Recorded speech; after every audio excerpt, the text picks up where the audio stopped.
오늘은 문선명 총재님의 6번 옥고에 대한 심층 보고서 내용을 바탕으로 역사적 사실과 신학적 의미를 묻고 답하는 대화 형식으로 재구성해 보았습니다.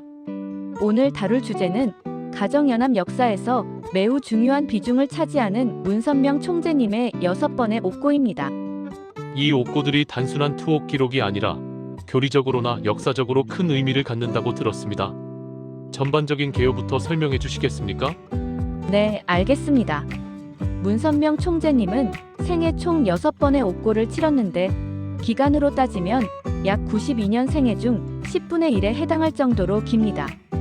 보고서에 따르면 이 사건들은 일제강점기, 북한 공산 정권, 남한의 군사정부, 그리고 미국의 연방정부 등 각기 다른 체제와 충돌하며 발생했습니다.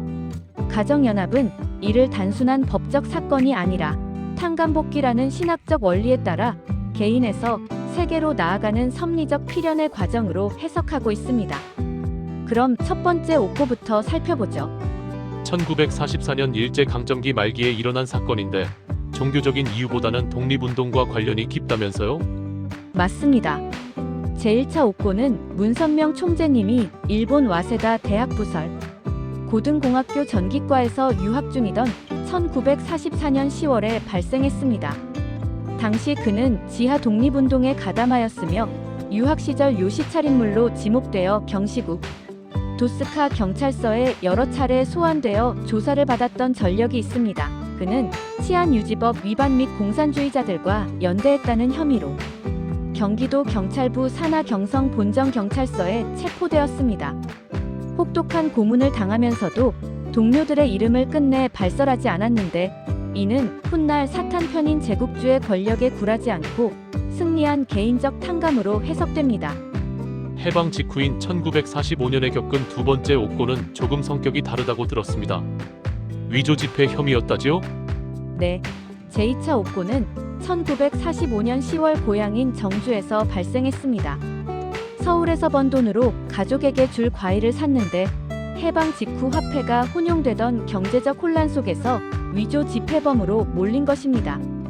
약 일주일간의 짧은 구금이었지만 이는 문선명 총재님이 앞으로 겪게 될 세상의 오해와 편견을 예고하는 상징적인 사건이자 억울한 상황에서도 평정심을 유지하는 종교적 태도를 보여준 계기였습니다. 이후 문선명 총재님은 하나님의 계시를 받고 평양으로 올라갑니다. 여기서 겪은 3차, 4차 옥고는 목숨이 오가는 위기였는데요. 3차 옥고인 대동보안서 사건은 기존 기독교계와의 갈등이 원인이었나요? 정확합니다. 1946년 6월 평양에서 광해교회를 세우고 전도를 시작하자 기존 기독교인들이 대거 문선명 총재님을 따르게 됩니다. 위기감을 느낀 기성 목회자들이 그를 이승만의 첩자라고 공산당국에 고발하면서 1946년 8월 대동보안서에 수감되었습니다. 사경을 헤맬 정도로 고문을 당했지만 결국 무죄로 석방되었습니다. 이는 무신론인 공산주의와의 첫 영적 전쟁에서 승리하고 평양 선교의 정당성을 확보했다는 점에서 큰 의미가 있습니다. 그리고 그 유명한 흥남 수용소 생활이 이어지는군요. 제4차 옥고는 6.25 전쟁과도 맞물려 있어 극적입니다. 1948년 2월 사회질서 문란죄로 5년형을 선고받고 흥남 특별노무자 수용소로 이송된 사건입니다. 이곳은 죽음의 수용소로 불리며 매일 1,300개의 비료 포대를 나르는 중노동이 강요되었습니다. 문선명 총재님은 이곳에서 2년 8개월을 버티며 오히려 12명의 제자를 전도하는 기적을 보였습니다. 1950년 10월 유엔군의 폭격으로 수용소 벽이 무너지면서 극적으로 탈출했는데 가정연합은 이 시기를 국가적 차원의 탕감을 완수한 기간이자 장자권을 복귀한 터전으로 봅니다. 남한으로 내려온 뒤에도 시련은 계속되었습니다. 1955년 서대문 형무소에 수감된 제5차 옥고는 이화여대 연세대 사건과 관련이 있습니다. 이화여대의 김영훈 교수와 연세대의 박상래 교수, 그리고 이화여대 수많은 여대생들이 문선명 총재님의 말씀에 매료되어 개종하자 기성교단이 반발했고 각종 괴소문과 함께 문선명 총재님은 병역법 위반 등의 혐의로 구속되었습니다. 하지만 3개월 뒤 무죄 판결을 받고 석방됩니다. 비록 남한 사회에서도 핍박을 받았지만 이를 계기로 문선명 총재님은 국내 선교의 한계를 넘어 1958년부터 해외 선교를 시작하는 결단을 내리게 됩니다. 마지막으로 제6차 옥고인 미국 댄버리 교도소 사건입니다. 탈세 혐의였지만 오히려 미국 종교계가 문선명 총재님을 옹호하고 나선 점이 흥미롭습니다.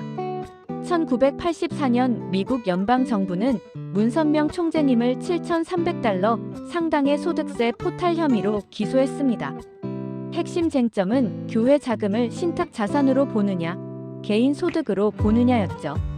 문선명 총재님이 유죄 판결을 받고 댄버리 교도소에 수감되자 역설적으로 미국의 기독교계와 시민단체들은 이를 종교 자유의 침해라며 문선명 총재님의 구명운동을 벌였습니다. 역설적이게도 문선명 총재님을 비난하던 보수 기독교계와 진보적 시민단체들이 문선명 총재님 옹호하고 약 40여 개 종교단체와 160만 명을 대표하는 지도자들이 대법원에 문선명 총재님을 지지하는 의견서를 제출하기도 했습니다.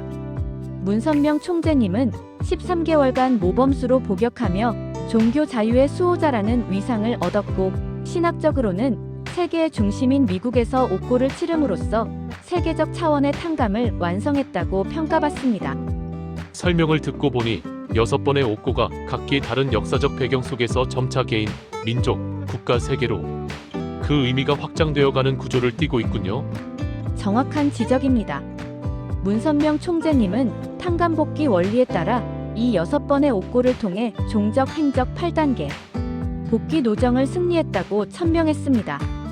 외부의 시각에서는 법적, 정치적 갈등의 연속으로 보일 수 있지만 이 고난들이야말로 예수님께서 인류를 구원하시기 위해 십자가의 고난을 가셨듯이 문선명 총재님은 하나님의 뜻을 이 땅 위에 실현하기 위해 어떠한 고난과 핍박에도 쓰러지지 않으시고 지옥의 밑창에서부터 참사랑으로 사망권을 극복해 나오신 전형적인 사탄골 복노정이었음을 증거하지 않을 수 없습니다. 오늘날 가정연합의 문선명 총재님이 가신 길은 인류가 걸어가야 할 전형적인 노정이 되었으며 가정연합의 정체성과 함께 선교 동력을 만든 핵심 유산이라고 할 수 있습니다.